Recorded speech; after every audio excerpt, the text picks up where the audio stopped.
Halo semuanya, selamat datang di Monifa Official. Di video kali ini aku akan cerita gimana sih rasanya jadi mahasiswa ilmu komunikasi, suka dukanya kayak gimana, dan lain sebagainya. Tapi, seperti biasanya, sebelum masuk ke videonya pastiin dulu kalian udah subscribe di channel Monifa Official dan nyalain notifikasi kalian, biar kalian dapat notifikasi kalau aku upload video baru lagi. So, without further ado, let's move to the video.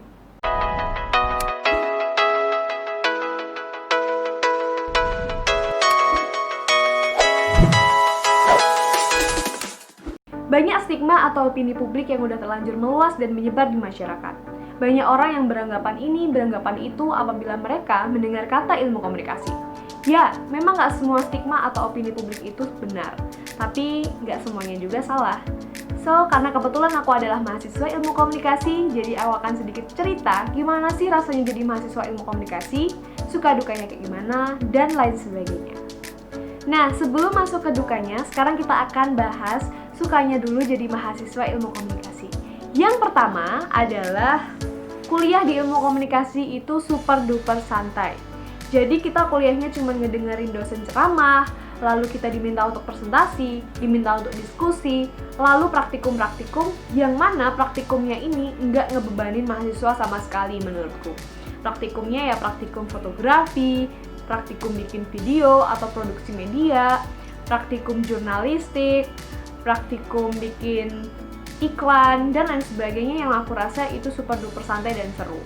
Yang kedua, materi pembelajaran di ilmu komunikasi itu super duper seru banget menurutku.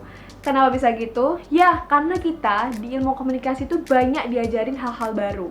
Kita diajarin caranya bikin video, bukan video ala-ala YouTuber kayak gini, enggak. Maksudnya bikin video iklan, video company profile, atau bikin film kecil-kecilan.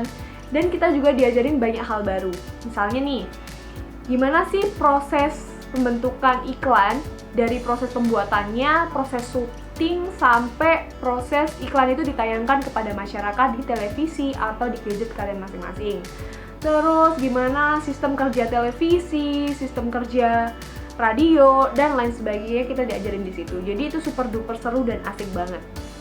Jadi ya aku rasa materi pembelajarannya itu seru banget.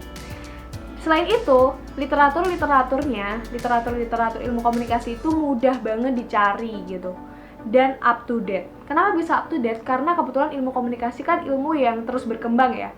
Ya contohnya aja kayak misalnya pengertian ilmu komunikasi. Mungkin di tahun 1998 dengan di tahun 2020 ini, pengertian ilmu komunikasi itu ada perbedaan gitu. Walaupun secara umum, secara intinya sama, cuman ada perkembangan. Jadi ya, aku rasa materi-materinya itu up to date gitu. Yang ketiga, dosennya di ilmu komunikasi itu asik-asik dan seru. Kenapa bisa gitu? Ya, di jurusanku sendiri, di universitasku, ini bukan bukan kurang sopan atau gimana, tapi kita sebagai mahasiswa itu sering banget manggil dosen kita itu Mas dan Mbak. Entah kenapa dari dulu ada aja dosen yang kita panggil Mas atau Mbak gitu, dan itu nggak sedikit banyak gitu.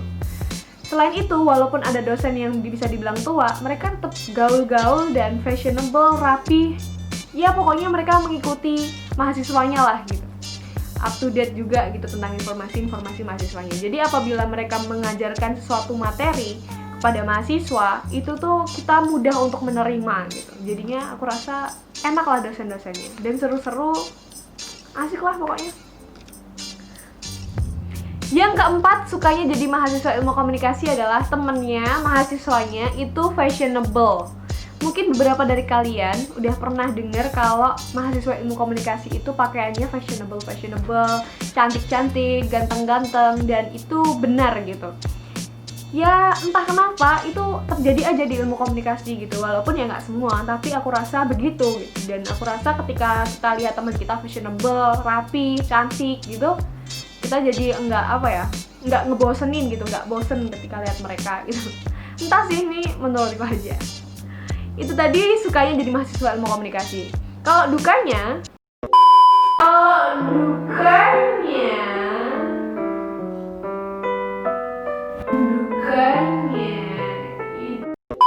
itu yang pertama adalah mahasiswa ilmu komunikasi itu sering banget dianggap bisa segalanya.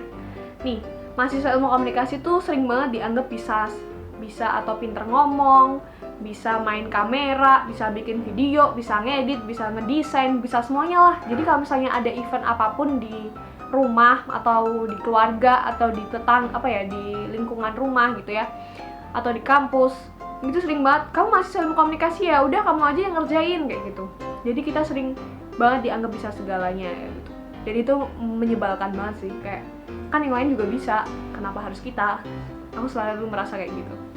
Yang kedua, mahasiswa ilmu komunikasi itu sering banget dianggap pinter omong. Entah kenapa, mahasiswa ilmu komunikasi itu sering banget dianggap pinter ngoceh, pinter ngomong, pinter segalanya lah, pinter omong tentunya. Entah kenapa ya, aku rasa ini nggak bener juga gitu, karena nggak semua temanku juga ya intinya nggak semua anak ilmu komunikasi itu pinter ngomong gitu. Jadi aku rasa ini stigma yang kurang tepat menurutku. Tapi ya emang sih di ilmu komunikasi itu diharuskan untuk bisa berbicara di depan orang gitu, karena ya masa orang komunikasi nggak bisa berkomunikasi kan gitu. Next, yang ketiga, dukanya jadi mahasiswa ilmu komunikasi itu sering banget dianggap tukang dandan kan. Sering banget dianggap alah cuman bisa dandan doang kayak gitu. Sebel banget kan. Ya emang sih mahasiswa ilmu komunikasi itu pada pandai atau enggak semua pandai sih, kayak ya mayoritas berdandan gitu, karena emang ada beberapa mata kuliah atau ada beberapa momen di mana kita diminta untuk berdandan gitu atau berpenampilan menarik gitu. Jadi aku rasa ini bukan terus mahasiswa ilmu komunikasi itu pada jago bersolek, pada jago dandan, enggak, tapi karena emang di beberapa momen atau di beberapa mata kuliah atau di beberapa kesempatan kita itu diminta untuk berpenampilan atau berdandan gitu, sesuai dengan apa yang diminta. Misalnya nih lagi praktikum jadi reporter, misalnya nih kita diminta jadi news anchor atau news reader gitu, otomatis kita diminta untuk penampilan sesuai atau selayaknya si news anchor atau news reader gitu. Jadi ya nggak mungkin kan kita lagi praktikum nih, ya nggak mungkin kan kita lagi praktikum jadi news anchor atau news reader nih, penampilan kita ala kadarnya kan, enggak. Jadi ya seperti itu untuk meluruskan aja. Jadi jangan suka menganggap kita pinter dandan ya, enggak juga gitu, karena biasanya itu diminta. Kalau misalnya hari-hari biasa ya nggak segitunya gitu dandannya, biasa-biasa aja. Yang suka dandan, yang suka dandan ke kampus itu kan bukan cuma anak komunikasi gitu kan, anak-anak jurusan lain pun juga banyak yang dandan. Jadi stop beranggapan bahwa anak komunikasi itu selalu dandan, karena nggak semua anak komunikasi seperti itu. Dan yang terakhir, dukanya jadi mahasiswa ilmu komunikasi, tugasnya itu nggak seperti yang kalian bayangkan. Mungkin kalian sering beranggapan bahwa alah apa sih ilmu komunikasi, gampang banget, chill gitu. Nggak semudah itu gitu. Iya emang benar, kita itu paling tugasnya foto, video, atau bikin presentasi dan lain sebagainya gitu. Tapi kebayang nggak? Beberapa tugas ini sering banget diberikan oleh dosen dalam waktu yang bersamaan dan dengan deadline yang sangat singkat. Dan itu yang menyebalkan di ilmu komunikasi gitu. Banyak banget tugasnya yang mana tugasnya itu praktek semua gitu kebanyakan. Entah kenapa sih, aku rasa begitu di jurusanku, di universitasku gitu. Mungkin di jurusan lain berbeda gitu. That's it. Jadi itu tadi suka dukanya jadi mahasiswa ilmu komunikasi, kurang lebih kayak gitu. Kalau misalnya suka dan dukanya jadi mahasiswa ilmu komunikasi aku share di video ini, aku rasa durasinya akan semakin panjang dan akan semakin membosankan gitu. Ya, tapi kurang lebih seperti itu. Mungkin kalian yang mahasiswa ilmu komunikasi atau punya saudara yang mahasiswa ilmu komunikasi merasa enggak gitu tuh, enggak, ngada-ngada. Ya mungkin kita berbeda ya, karena ini berdasarkan pengalamanku, dan ingat setiap pengalaman dari orang satu dengan yang lainnya itu berbeda-beda. Dan ini menurutku, kalau menurut kalian berbeda, bisa tulis pengalaman kalian di kolom komentar di bawah, aku akan baca satu-satu, pasti akan seru. Oke teman-teman, segitu aja dulu video dari aku, semoga bermanfaat. Mungkin teman-teman ada yang berminat masuk ilmu komunikasi, bisa dipikir-pikir lagi setelah nonton video ini, atau semakin mantap masuk ilmu komunikasi. Aku tunggu